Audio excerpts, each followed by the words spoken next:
And so that's when I really started kind of wondering what do I do with this? Am I really, is it my goal to kind of squash this and like grow out of it, or really just like, is it something I should be ashamed of really? Or is there something here that could really give me an advantage, could really you know, really enhance my work and my life? Welcome back to the You Need a Counselor podcast. This is a show presented by Heart and Solutions Counseling Agency. We release new episodes every Sunday at 5 p.m. Central and encourage you to batch up that laundry, put away the dishes, plan for the week ahead, or do any other task that might seem daunting while you give our show a listen. You might just be encouraged to call your therapist, connect with this week's guest, or seek out those services you've been considering for a while but haven't made the commitment to yet. If you are in the state of Iowa and are in need of mental or behavioral health counseling, give us a call at 1-800-531-4236. Enjoy the show. Hello, and welcome back to the You Need a Counselor podcast. My name is Dr. Julie Johnson. I'm the president and founder here at Heart and Solutions Mental Health and Behavioral Health Counseling in Iowa. And I'm Chrissa Hunt. I am our vice president in charge of the behavioral health department. And this is our podcast, You Need a Counselor. So we are a podcast designed for people curious about counseling, but have barriers keeping them from experiencing the benefits of counseling. Our mission is to share stories about counseling, good, bad, and indifferent, and spread the message that everyone can benefit from mental health and behavioral health counseling services. So our guest today is Christine Wulbecker. She joins us here today from Illinois. She is an LCSW. She is certified in perinatal mental health and faith-based social work. She's also a certified birth doula. She is out there offering in-person and virtual and in-home services for people who are on that prenatal and postnatal journey, but takes a very specific kind of lens here in an understanding. So we're going to talk today about highly sensitive people and the prevalence of highly sensitive people in our population. If you're listening to this and you've never heard of that, you might be one and just not even know it. So we're so excited to talk about this topic. I think it's so necessary and just doesn't get talked about enough. So welcome, Christine. Thanks for being here. Thank you so much for having me. I'm really excited and I love what you do with the podcast. Thank you. So, Christine, what is a highly sensitive person and why should we know what this is? Yeah, so HSP, or highly sensitive person, that term was coined by Dr. Elaine Aron. And so highly recommend if you're already got your spidey sense like, oh, this is something for me, look her up, look up her website and the quiz that she puts out. She's got several books on the topic around some kind of specific concepts, like if you have a highly sensitive child or you're a highly sensitive person in a relationship.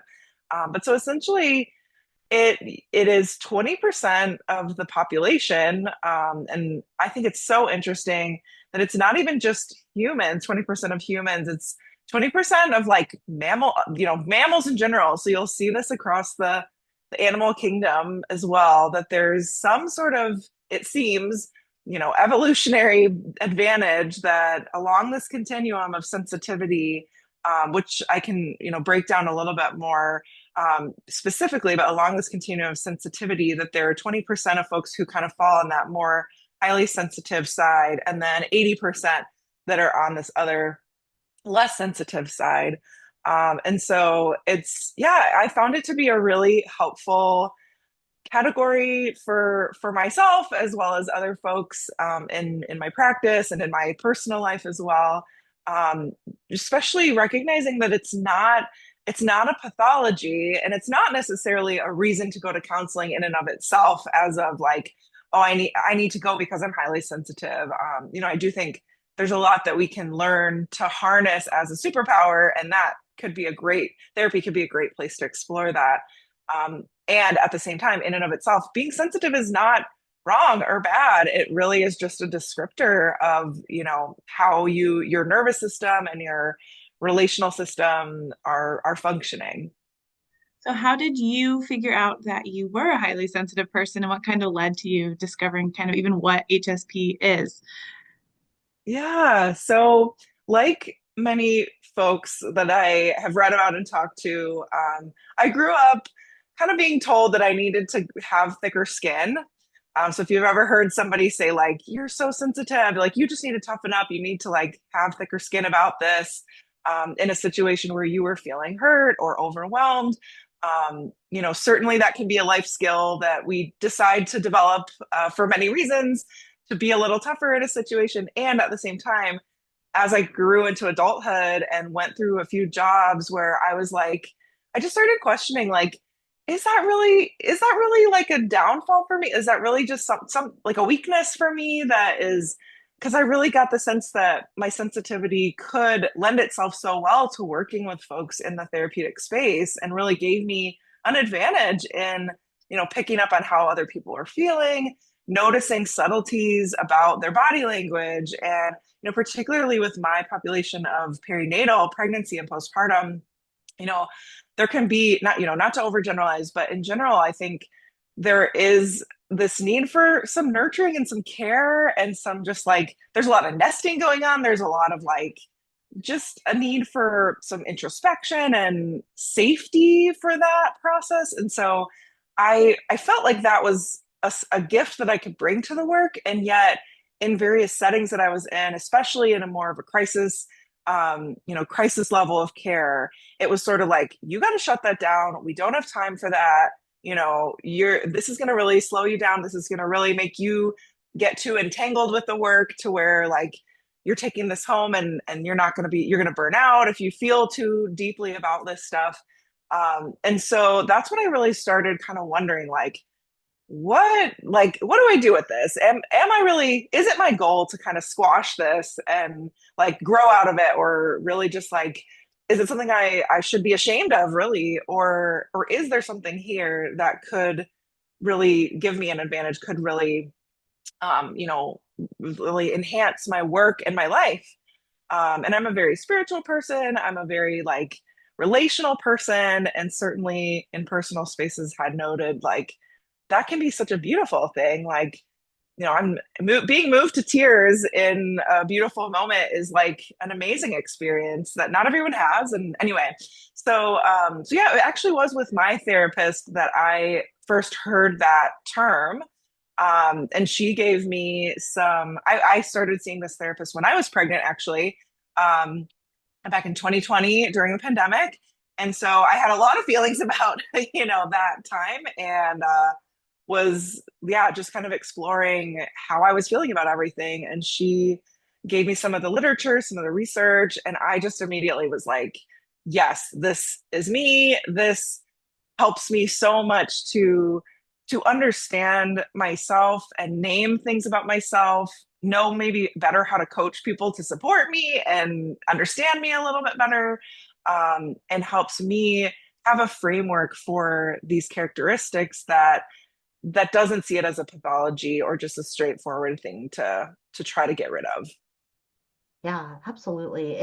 There's this outside world around us, and then there's our inside world inside of us. And we, when we're focused on the outside world, that's time that we logistically cannot be focused on our internal world and vice versa. And the external world is very, very loud and it's very flashy. It gets flashier by the minute. And it is consistently trying to pull us out of our internal world. So when we say, well, we need to turn off our internal world because we need to focus on the logistics of the external world, we can go, oh, yeah, I'm not holding up my place in that external world when I'm internal. So I need to do more external work, when the truth is they're both as important. And so being in that internal world is so important and impacts that external world so strongly that we can't say one is better than the other. But we tend to focus, I think, as a society and as humans on that external world because 80% of people are not highly sensitive people or are not on that side of that continuum. And so it can feel very very, very challenging and isolating to be in that 20% and go, yeah, what's wrong with, like, why can't I do the things? Why don't I enjoy the things that other people enjoy? Why don't I, want to do those things? Why do I feel so drained by those things? And the knowing that, no, this is a real phenomenon. This is a real portion of the population. I'm not the only one, is so empowering. So what are some of those benefits of being a highly sensitive person? Yeah, and I will note too, there even within the category of being highly sensitive, there's such a diversity of expression and just like how folks show up in the world. There are introverts and extroverts. There are what's called high sensation seeking HSPs, which I fall in that category. And it is such an interesting existence because it's like, yes, I want to experience all the things. And I get very easily overwhelmed, So it's like finding that kind of navigating that like desire for a lot of stimulation and like activity and new things and feeling restless, and then also really needing that downtime, really needing that like recovery time because my system gets so kind of worked up by things. Um, but yeah, so and I'll just go over like this acronym that Elaine Aron uses to touch on what it refers to in terms of sensitivity, and then kind of talk from there about what some of the benefits can be. So it's DOES. D is depth of processing. So relating and comparing to what you notice in your past experience with other similar things. And it's really that like thinking before you act rather than acting before you think. And so that's kind of an obvious one, I think, where you are like, yeah, we really need people in our culture in our society who do think before we act. Like there is danger to just acting before you think. And so, yes, we need to be decisive and have like forward motion. And we really need those folks who are like, pause, I'm remembering something, or this reminds me of something, I'm thinking about something, I noticed something. So that like depth of processing. O is overstimulation. So, and not just like finding situations overwhelming, but also like what kind of recovery time or what kind of effort do you have to put toward, recovering from that situation. Um, E is emotional responsivity or empathy, which I always like to point out, like that could have to do not just with like an individual other adult that you're with, but could be, for example, in the perinatal situation with your baby and or with your pregnancy, like noticing different things about your body and about your baby's responses to things. And also could have to do bigger picture with like social justice issues. You're really moved by seeing something on the news or hearing about this cause that you decide you want to get involved in, or um, things on a bigger scale. And then S, sensitive to subtleties. So again, just noticing a lot more things. So those are the kind of four. I really appreciate that acronym to sort of break down that it's not just sensory overload. It's also not just that like empathy piece and emotional piece. It sort of hits on a bunch of different types of sensitivities. And you can probably hear in that description too that there can be either co-occurring or like differential, not diagnosis, but categorization with like autism spectrum sensitivities, as well as, anxiety and overthinking and depression and feeling like really sad and overwhelmed by things. So while this is not a pathology, it sometimes can go hand in with other, things that could really benefit from treatment. Not everyone is going to see this as like the thing that they really need therapy for in specifically. And you can imagine how being part of that 20% in a world that's set up for the 80% can be really difficult and really hard to navigate. Was that too negative? Did that answer some questions about positive features, or it's Yeah, both, no, that right? was It's helpful. like, That's definitely helpful. And I know you mentioned it has been like beneficial in like your perinatal line of work as well, like having that empathy. Can you kind of go more into that? What is perinatal mental health, maybe even, and how it has been helpful to be a highly sensitive person working with perinatal?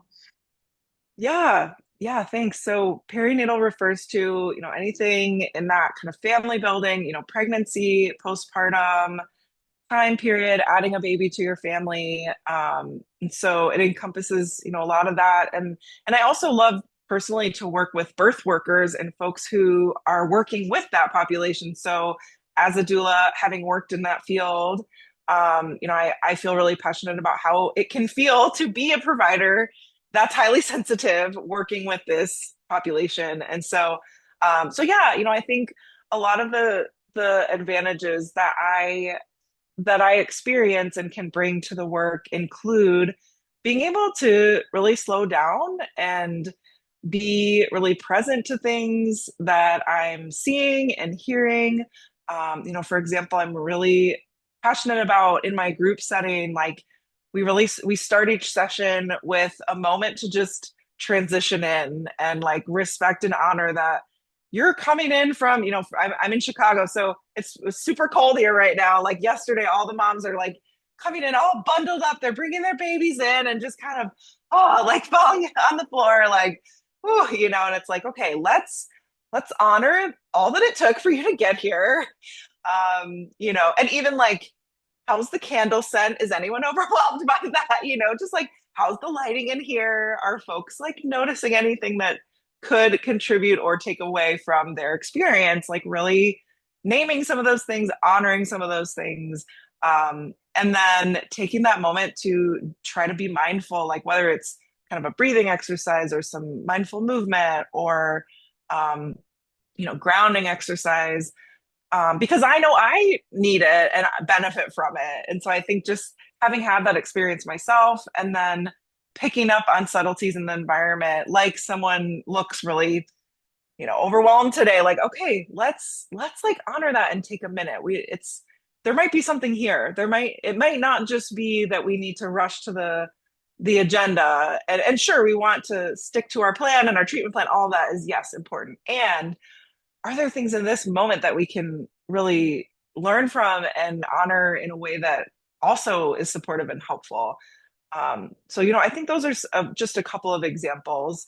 Obviously, being able to really relate to folks when they're like, why, like, am I the only one who overthinks this or like notices this? Or, I have a client who she's moved to tears by her baby so often in such a lovely way. Like she's like, oh my gosh, she just, fill in the blank. Like she just ate her first peas. And it's like, she's so emotional. And it's like, I like how beautiful. Let's sit in that moment and really like feel that. Like that's miraculous. That is amazing. Like, and what a cup filler, to be able to really lean into some of those beautiful moments as well.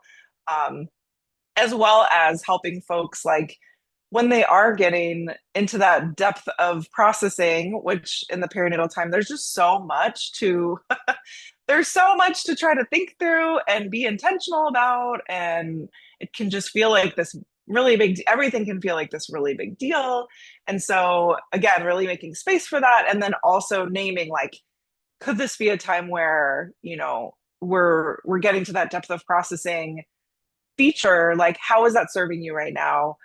Do you want to move from this in a different way, or is this helping, really helping folks like identify those features and then kind of see how they're working for them in that moment, knowing that they do have other strengths as well. This isn't like they're sentenced to operate this way forevermore in every situation. Yeah, I like the distinction between, what is pathological and what is not, because there is so much overlap sometimes in symptoms when we hear it just from the outside. And when we go, okay, well, when I look at another person, I might see something that is not helpful to them that's happening, right? So I might see that a person is slowing their breath. I might see that a person is having difficulty maintaining connection with somebody in that moment. But from the outside, I can't tell why by looking at that person. So I can see that the person is sitting on the floor, that they're crouched up, that they're having difficulty regulating their breathing, but I don't know why. And I don't know why, if it's because they're overwhelmed in that moment. I don't know if it's because they are having an anxiety attack or panic attack. I don't know if it's because they're shy and they've been put into a situation there, and those sound on the surface like the same thing, and they're completely different things. And we can't tell. So I like your approach of being able to note, because when you said, are those strengths or is that too negative? I do love that, because every weakness is a strength and every strength is a weakness. And so everything is a double-edged sword that we do. So our coping strategies can cause us harm and vice versa. And so I really like that, because what it sounds like it's about is giving that awareness and choice to the person, because we don't know. Like, we do not know. And we could know that person. It could be our own child that we've known for 25 years of their life. And we still don't know what that behavior actually is, because that my 25-year-old adult child might not know fully what that is, because they're still exploring that in their internal world. So what I really love about that approach is just going, yeah, like, is this part of the overstimulation? And if it is, then is what you're doing right now helpful to you? Because if it is, like, keep doing it, but we see somebody curled up or crouched up or seems overwhelmed or distracted. And I think as a society, and especially in the helping profession, we have a tendency to want to go help them, and we want to change what they're doing. And a lot of people are so uncomfortable with that, right? Or we see somebody who seems withdrawn, they seem kind of not part of the group. And so many times in our society, that tendency is to go, I'm going to go include them. I'm going to go, right? I'm going to go solve this problem because I'm feeling uncomfortable that that person is not engaging in the same way that I am, or that I feel comfortable with people engaging.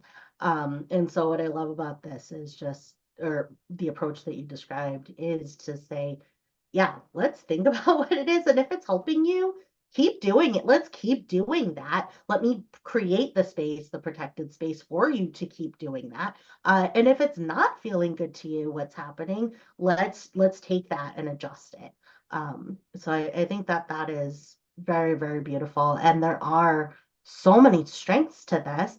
I love what you said about, in a group setting. So in a group setting, where a group of humans is together, or a group of dogs is together, you need warriors who can't sit still in their chairs and are jumping off the wall. You need those group members, dogs or humans, to go out and chase down other animals to eat. But you also need people who go, okay, we've been walking in this direction, and this is what we're seeing. This is what I'm observing around us. There's less vegetation here than there was back that direction. We need that as a species to survive in groups, and so do dogs, and so do wolves, and every other group pack animal. So I just love the validation of it. Now, so things related with perinatal experiences and postpartum experiences, anything to do with children, adoption, anything, it feels to me more so than maybe other situations of life to be so like milestone driven. Like, here's the thing, and then here's the next thing, and then here's the next thing. And so when you talked about slowing down that process and really experiencing that process, that really did resonate with me, because parenting is all about milestones. I mean, there's so much emphasis on milestones during pregnancy, during adoption, anything. So what do you find that as well in your work, that societal focus on milestones can really hinder, for the highly sensitive person, their true experiencing of what's happening?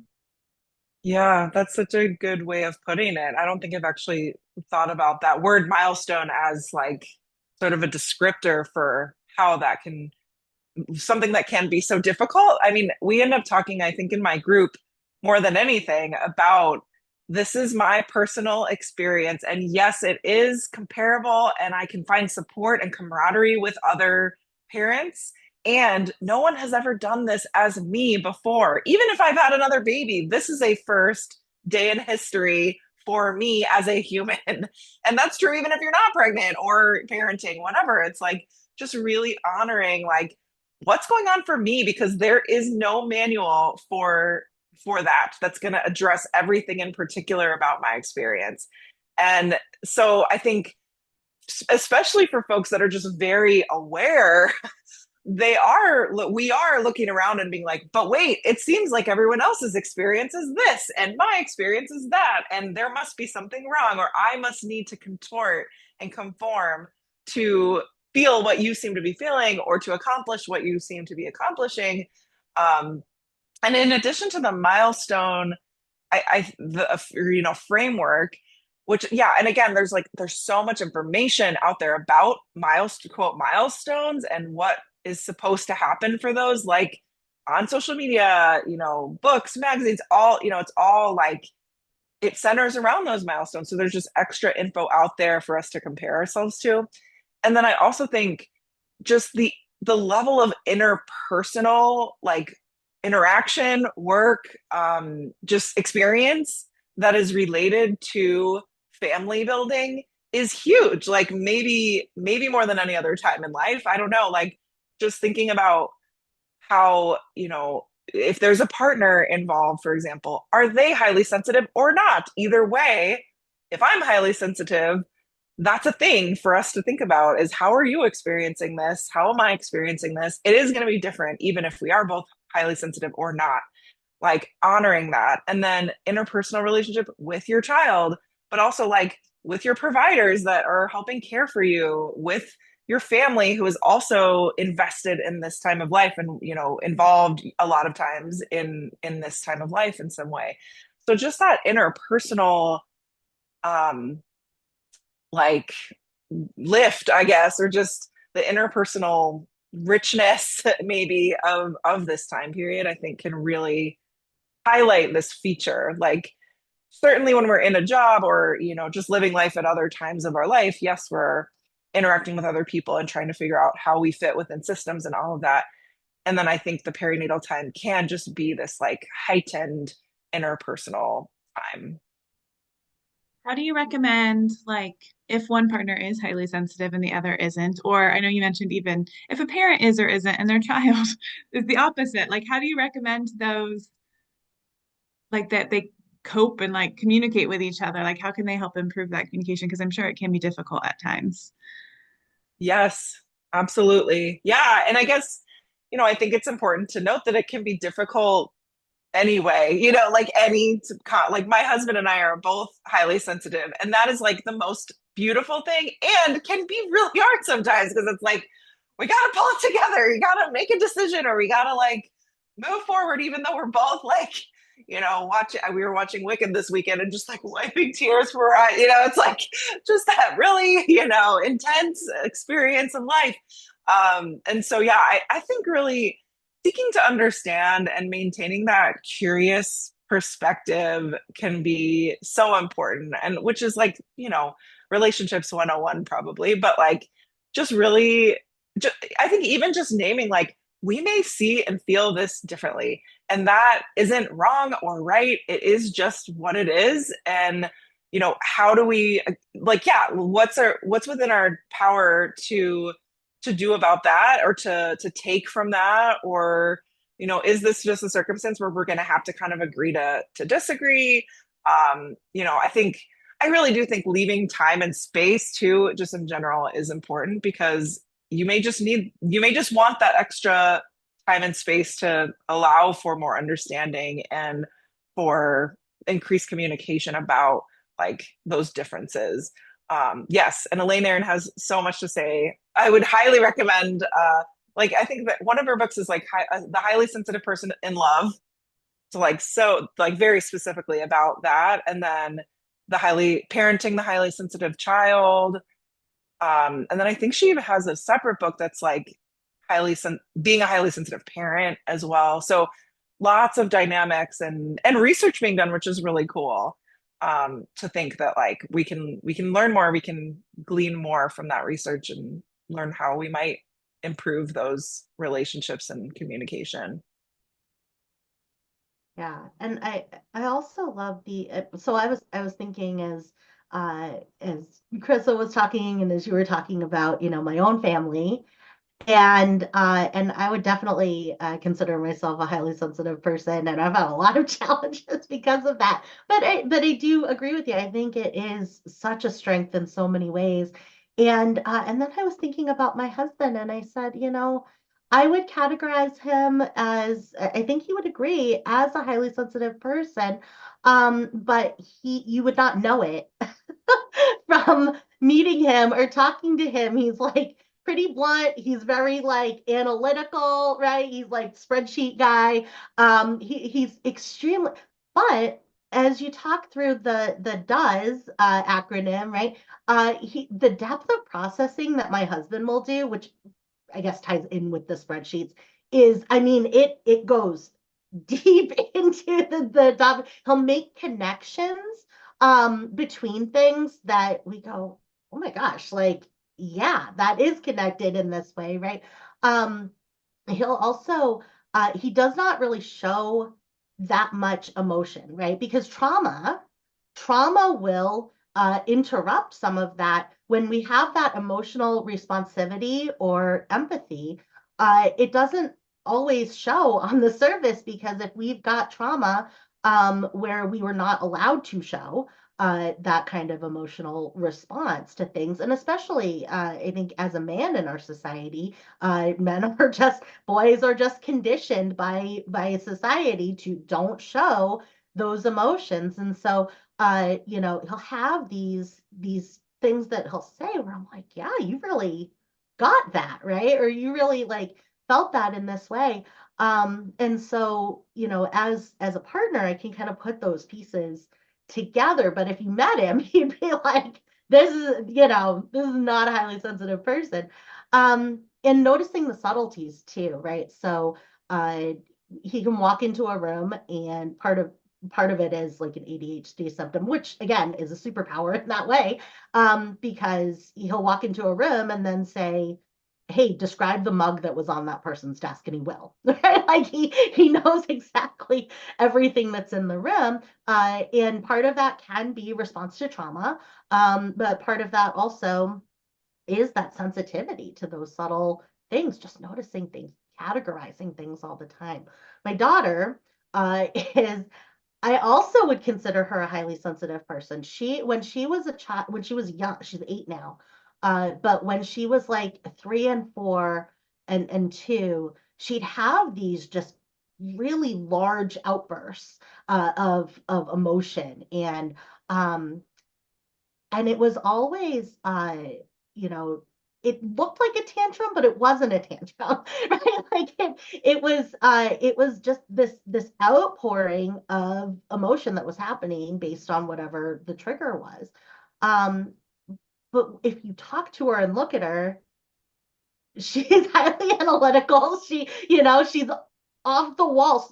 She's not an introvert, right? I think sometimes that gets confused. She's one of those external, extroverted children, but she does have those emotional responses to things, and she puts together those connections so quickly, especially when it comes to her social circle and her friends.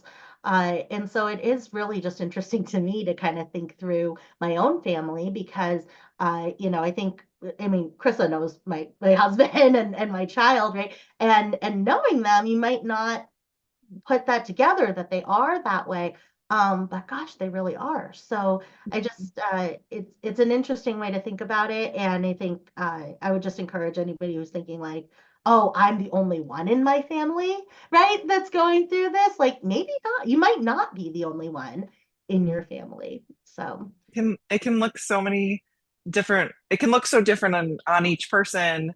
And I'm still thinking about Chris's question about like interacting with folks who may have a different level of sensitivity than we do, and thinking about how sometimes the setting itself is, and like the systems involved can really impact that. So for example, um, research by Elaine Aron, it's like many highly sensitive people in the workplace end up becoming entrepreneurs and kind of going off on their own to create the systems and the workplace that they can thrive in the best. And that makes sense, right? I think like the systems that exist in most workplaces in the US, as far as I know, it's, pretty like it's fluorescent lighting and it's, just like cubicles where we're all working on this timeline to get this certain thing done. And again, gross overgeneralization probably, but yeah, just thinking about how someone who is really creative, intuitive, tries to be really conscientious and like kind of go with how they feel, like that doesn't fit into that box usually very easily, that little cubicle box. And so, it might require a certain level of like masking or just like suppressing how you feel to be successful in that setting. So it seems a lot of folks do, and I include myself, I kind of went out into private practice in large part because it was like, I know I can thrive, but not like this. This is not going to work for me. And if these parts of me can't fit here, then it's either I need to change those parts of me or believe enough that there's something here and go out and kind of do it myself with lots of support, of course, but make a space for myself. So I think when you're thinking about a romantic partnership, a romantic relationship, parent child, like sometimes there are external pressures that come in that can set the tone for how we expect that relationship to feel and be. I'm even thinking about institutions like religious institutions or others who kind of tell us like, this is how parenting should be, or this is how marriage should be. I think sometimes that can potentially impose this structure that might not work for two people who are very different from each other, or just if anyone is highly sensitive, right? And so, yeah, you just have me thinking more about like which systems having been built for that 80% in general. How does that then impact interpersonal relationships on a smaller scale or on a family scale or just interpersonally in relationships, friendships? Yeah, I think it can require creativity and it can require time, which is not always something that we're encouraged to operate with in our like American culture. Yeah, definitely. How do you recommend, like, if you're a highly sensitive person, like explaining that to your boss or coworkers, something like that, like maybe to help kind of accommodate that at work or at school or something like that? Like, how do you recommend having that conversation? That's a really good question too. Yeah. I think using some of the language that Elaine Aron has come up with and sort of giving some information about that, it is an interesting question of like, to whom and how much do I want to disclose about this? Because if it's misunderstood or taken as, and weaponized in a way, like it could kind of backfire to bear all about how you feel things so deeply. I guess I would probably say I wonder about starting with more specific accommodations as a kind of testing the waters to see the receptivity. So, for example, like, hey, I these lights really bother my eyes. Like, could I bring a lamp in, or like, could we keep them off at certain times of day, or like, or even like, I'm gonna put a sign up outside my office that says like, this is the time I'm open for conversation, and like, this is the time that I need to work on my own stuff, or or like, could I work from home for a certain amount of time, or whatever it might be that sort of helps you protect that part of you and nurture that part of you to thrive, and see what the response is. If it is like, no, that's not how we do things here, or you're just going to have to find a way, then you kind of know that there's not that level of receptivity. But if there is this like, oh yeah, like, sure, let's try that, or here's what someone else has found helpful, like, if it's seeming like there's this receptivity and openness too accommodating, then maybe there's more safety to share and explore together. Because I really truly believe that this can lead to better work. It can lead to more kindness, more creative work, and like folks who are HSPs tend to be very conscientious. They're like people you want on your team. You want their loyalty because they're gonna really stick to what they say. They're gonna really think it through. They're gonna be intentional. Like who else would you want on your team, right? And so it really behooves bosses to try and honor that. But I don't know. I know that culture has not caught up with that in every industry. For example, like I think there probably are certain industries that are just going to be harder to try to make inroads as an HSP, like looking for accommodation and looking for a place where they can be their full selves. Just like with a lot of other, mental health related, and even just like authenticity related features of humanity, yeah, it's tricky. It's always tricky when there's a power dynamic. Yeah, there's open concept workspaces and having I was thinking about schools and school was always really challenging for me. You're in a classroom and you're graded on participation. My daughter also has similar challenges, and it's exhausting to be for 8 hours in a giant group of people. For a lot of people, that's just exhausting, just being in there. And so I love the idea of that. And the systems with the relationship, it brought to mind for me my first fight with my husband when we were, gosh, 24. And he had left. He got in his car and he left. And I was like, oh my gosh, this is our first fight. Like, we're yelling at each other. Like, oh my gosh, is he just gone? Like, is this the end of this relationship? And then he came back and he had like gone to Walmart and he had bought like this tension tamer tea that I like. And he was like, I just had to leave. Like, I just had to go drive for a while and then like go do something else and then come back. But in the start, it was the start of a relationship. But I have no idea what like, is he coming back? All of that. So when you talked about having those systems in place for the relationship, I think that is so important. Knowing what our partner needs or knowing what our child needs, and then knowing what we need too. I think a lot of times it can feel there's this like connection in our society between like laziness or selfishness and protecting our own peace within ourselves. And that's a connection that as a society we just have to start breaking. I think a lot of the fear that comes up for somebody to say, oh, I'd rather work from home. I think I'm more productive when I work from home. I think a lot of that fear is then, well, my boss is going to think that I'm lazy, that I just don't want to work, that I just don't want to do the things.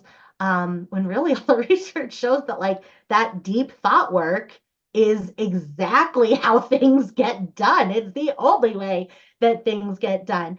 And that, musicians who practice in private, students who study in private with them just by themselves, just historically do better than doing it in groups. So I think that, just that link between laziness and protection of ourself or selfishness and self-exploration or the connection that's out there between selfishness and asking for what we need is still out there, and it is difficult to fight against. And I think just it's up to all of us to speak out about that and to share that information the way that you're doing, Christine. Yeah, and your example is such a good one where it's like even that institutional like, well, don't let the sun go down on your anger, if you're in an argument, and it's like, yes, and letting the sun go down on your dysregulation is different than letting the sun go down on your anger, right? Like, or like saying, hey, I need a break. I'm feeling in my body that I'm very overstimulated in this conversation and I don't want to push through in the fear that I'm going to hurt you more or say something I don't mean because I'm overwhelmed, and of course, can these features be weaponized either way? Probably, right? Like, I just can't have this conversation. I'm too overwhelmed. Like, well, if we end it there, then we're not going to probably figure this out, you know? Um, or like, oh, you're always so sensitive. Like, we can never get anything, you know? So there are definitely ways that it can be unproductive to like lean on these features as the only relevant information in an argument. And you know, when you end up fighting about how you're fighting, it's a good indication of like stuff to work on and stuff to keep, you know, it's not about the whatever. It's not about the, I'm trying to think of a good example of a silly fight, but you know what I'm saying.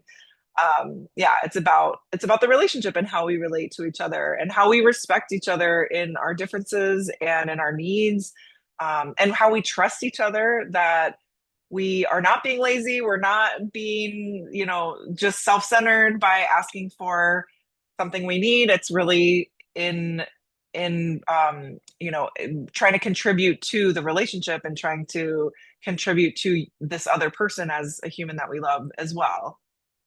It's a process. Yeah, definitely. Okay, so changing the subject a little bit, I heard you mention you do groups. What are the groups that you offer? And are they all in person? Do you do those virtual as well? So right now I offer one mom's group called Intentional Mamas. And it is specifically geared toward women who are either pregnant or postpartum. And you know, I don't like require it that you're an HSP, but I feel like it does really attract folks who are on the more sensitive side of things because we're going really deep into topics like identity and role changes during this time period. You know, how our values and how it's felt to remember them, dust the cobwebs off, and try to think about how that might look in the season of life.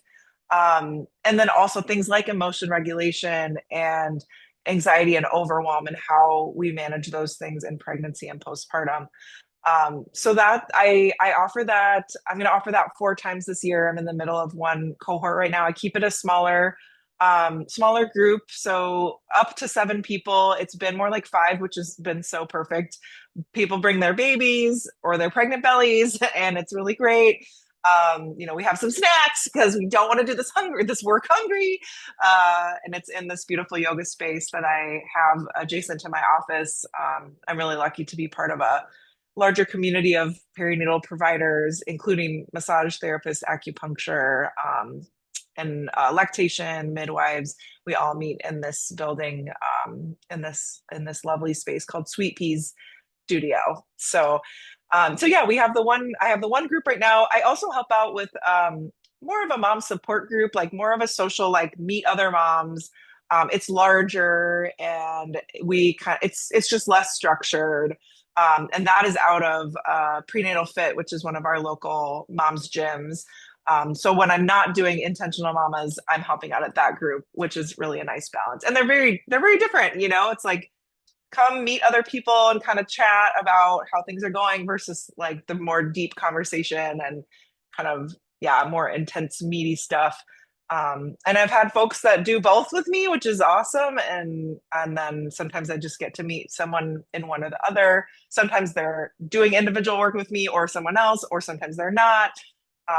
The group setting, I think, for perinatal time period is just, it's unlike any other type of group. I just feel like there's such power in being in the same room and saying like I've been really scared to say this, and someone else being like, oh, I felt that too, or I've had that thought too, or I've wondered about that, or I don't know if I'm the best mom, like admitting things like that in these milestone moments, and having support and camaraderie in that is just unlike any other group.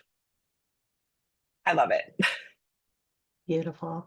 Yeah, I when I was pregnant with my daughter, I all of my appointments were group settings. So we'd go in on Thursday nights and we'd take our own vitals and we would just have a topic each time or a guest speaker and we'd go through that process and I loved that. You know, for me, Was it centering pregnancy? Was that the model that you did? Do you know? That's like one of the okay. I really wanted to do that when I was pregnant and it was 2020 and they didn't offer it at my hospital. I was very sad about that, but yes. I love the groups.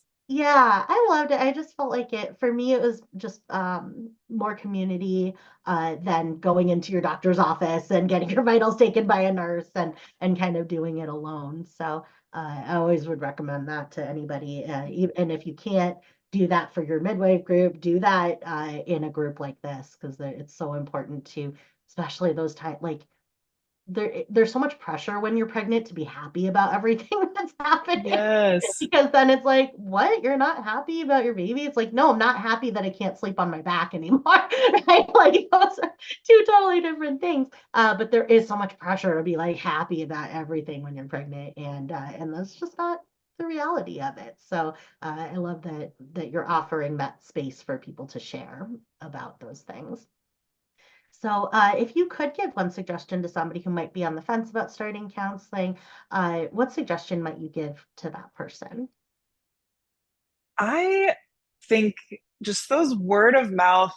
From the business side and from the therapist side, the word of mouth referrals tend to be the best because it really is somebody who's been able to hear what it's like in the room with this person. And so I think on the flip side, if you're kind of on the fence, talking to not just your friends and family about who they've gone to see and what it's been like, but also your providers. So, for example, if you are pregnant or postpartum, like talking to your OB or your lactation consultant or, your massage therapist and being like, hey, do you know any mental health providers who specialize in this time period? And getting that kind of word of mouth suggestion, I feel like can just be so much more enlightening about what it might be like to step in the room with that person. So yeah, that is my thought. Is this like the word of mouth tends to work really well on both the client side and the therapist side because it just helps you find that fit in a more personalized way. Absolutely. Well, thank you so much for being here. This is a lot of great, helpful information. And if people are looking to find you or your groups or your services, where can they find you?